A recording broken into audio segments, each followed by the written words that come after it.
Two questions. One, can my girlfriend pet your dog? Yes, absolutely. Oh, yes. I'm Davis. Hi, Davis. I'm Cody. Hey, Cody. Okay, so I have an interview tomorrow. First things first, I have to tell you these conversations are recorded. Okay, is that, you're recording me on that? Yes. Okay. And I am a lawyer, but I'm not your lawyer. That's fine. It's not legal advice. Okay. I need advice on how to be persuasive and confident in an interview setting, but generally in a public speaking setting. I mean, fake it till you make it, Okay. right? If you tell yourself you're confident, you'll be confident. Like it sounds like stupid advice, right? But like, confidence comes from within. It comes from feeling as if, like, if you don't believe it, no one else will either, right? True. So if you just tell yourself, you're the expert, you know what you're talking about, you've got the skills, if you hype yourself up, right, you can get yourself to believe the lie even if it's not true. And if you believe it, somebody else will too. But no one's gonna believe you if you don't believe yourself, right? If you're just sitting up there talking about skills and things that you're not certain that you have, right? You're not gonna, if you can't convince yourself, you're not gonna convince somebody else that you have those skills, right? Tell me about the interview. Well, one of the issues is that it's virtual. Okay. I feel like I struggle to connect and to speak confidently when it's through a computer. And that's a barrier. But I've prepared a lot for it, so I do have the chops to be able to go up there and speak honestly and persuasively about what I can do. It's like a job interview? It's a job interview. So Okay. yeah, I should start at the basics. It's a job interview for a job that I really want, and it's a much better opportunity for me, I believe, right now. And I just want to be as persuasive and articulate as possible and leave everything out there and hopefully get it. So you not like, okay. So now we're talking about two different things, okay? Being persuasive is trying to convince someone to do the thing that you want them to do, right? Even if it's not something they inherently or like as a knee-jerk reaction want to do, right? Like I have to persuade my dog to go potty when she doesn't want to, right? That's being persuasive. right? I'm trying to change her mind or convince someone to do a thing, right? Yeah. You're not trying to persuade them to hire you, Okay. right?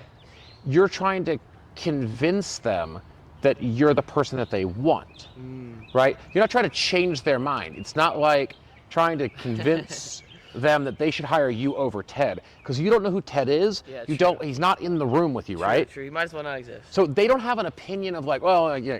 You're trying to get them to like you. So it's less about being persuasive and more about being likable, Yeah. Okay. right? Now, you can be confident, you can be assertive, you can talk about all of your skills. But I will caution you, don't be the person that you're not, Yeah. right? If the job is right for you and they like you for you, then they're gonna hire you. But you don't wanna get the job them thinking like, you're this super confident, loud, like boisterous, just like super extroverted guy, if that's not you. Because when you get into the office and that's not your natural inclination, they're like, fuck, we made the wrong decision. We wanted like Captain Salesman who's gonna go out there and just like knock on doors with strangers, and what we got was Uncle Fluffy, right? So it really is best to be yourself. Do you struggle with just being like, is it a confidence issue? Like what's the... No, there's just a lot riding on it. I'm actually a pretty confident person. Yes, you're not worried. I just wanted to know because I'm not sure what kind of lawyer, if you're like a litigator or anything. trial lawyer, yeah. Yeah, trial lawyer, then you've been up in front of people. So I just wanted to get your opinion on conveying the right message in a big time moment too, right? I think that there's something to be said about really shining when it's time to shine. Well, people are attracted to confidence. Yeah, okay. Right? If you believe it, they'll believe it too, right? Everybody likes a salesman that believes in his product. You're a salesman and the product is you, right?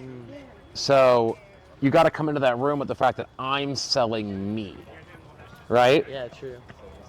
Go into the room, tell them why you're the guy for the job. Like, employment opportunities are no different than dating opportunities, right? You're trying to meet a mate, you're trying to explain to them why they should talk to you and not anyone else. So what are your skill sets? What do you bring to the table? Why are you better than everybody else? But do so without being cocky about it, right? And I think it'll be fine. True. I mean, If it's a Zoom interview, some basic things. Number one, this is gonna sound silly, right? 10 minutes before your Zoom interview, go into the bathroom and like do that little Superman pose in the mirror. Oh, I love the I swear to God. I might have Like, to hit the Superman. listen, like power poses is like a psychosomatic thing. Like, you Yeah. just stand like you're strong and powerful for like a minute or two, and it just like it sinks Gets into the you back right. of your head, I love right? it. Power pose. If you have like a standing desk or the ability to like put your laptop or your camera, whatever you're using, Yeah. at a standing, Yeah.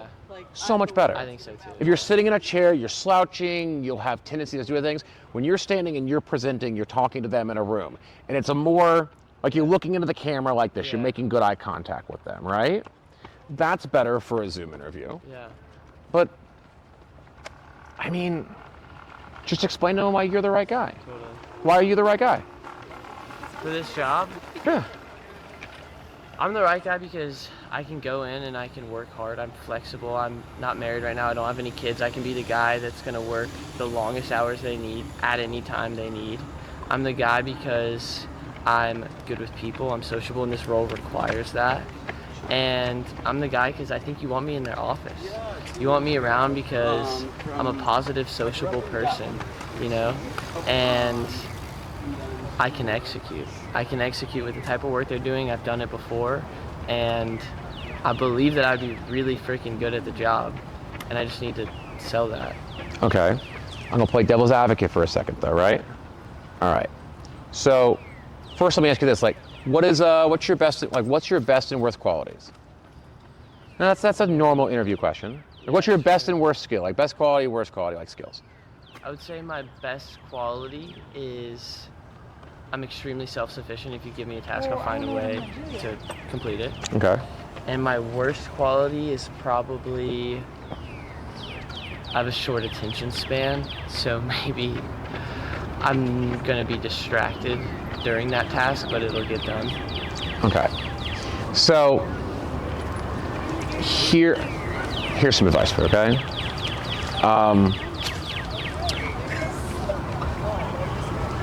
How do I say this politely? I'm not- Now I'm getting lectured. No, no. For advice. Okay, well, no. This is advice, right? And that is, how are you going to distinguish yourself from everybody else, though? Because everybody else that comes in there is, I'm a hard worker, I work late, I come in early, I'm the Yeah, number one no, guy. that's Like, super fair. what about you is like, how are you going to be memorable? What are you going to do in that interview to make them remember, man, I liked that guy? Like, how are you going to stand out? Because I know you got a lot riding on us. I'm not saying like don't show up in a clown suit or something, right? But what I am saying is like, if this is your one chance, your one opportunity, or like your mom's spaghetti moment, like you got to go out there and like make an impression, right? Good or bad, be memorable, right? Because you might not, if you don't get the job, you might not be right for this role, but you're role for somebody else. But like being vanilla and white bread and just like the same as everybody else, it's indistinguishable. Your resume is going to blend in. They're going to forget who you are. Like, so try to come up with a line. Kind of come up with something that is like provocative or insightful that makes them remember who you are. Yeah. Provocative. Okay, I love it. So when people ask me and they go, so like, what's your best and your worst quality? I say, well, surprisingly, my number one quality and my worst quality are the exact same thing. I am the loudest, most outspoken, most involved member of any organization that I'm a part of. You never had to ask me in college where I went to school, what clubs I was in, what fraternities I am. You don't have to ask anything about me because I already told you. Like, I am the number one biggest fan of whatever I do. But on the flip side, I am also the number one biggest fan of everything that I do. I live and I breathe it, sometimes too much. Sometimes I get overly invested. Sometimes I've got to learn to take a step back or not take things personal. Like, that's an unusual answer that they're not expecting, right? Is like, my biggest quality is like, I really enjoy what I do, but also I recognize that I do it, that I shouldn't, Yeah, fair enough. right? Hit them with something like that. I love it. Well, you give me a lot to think about. I appreciate it. I'm going to go write down some of these thoughts I'm having. But yeah, hopefully, now you're part of my team. Hopefully Listen, we can crush it tomorrow. I hope you crush Yeah, it. thank you. Just come up with something fun, like be personable. That's all you gotta do. Okay, Cody. Cody, Thank you, Cody. Yeah. thanks for stopping by. Thanks, Cody. Goodbye. You hear that? He's not getting married anytime soon.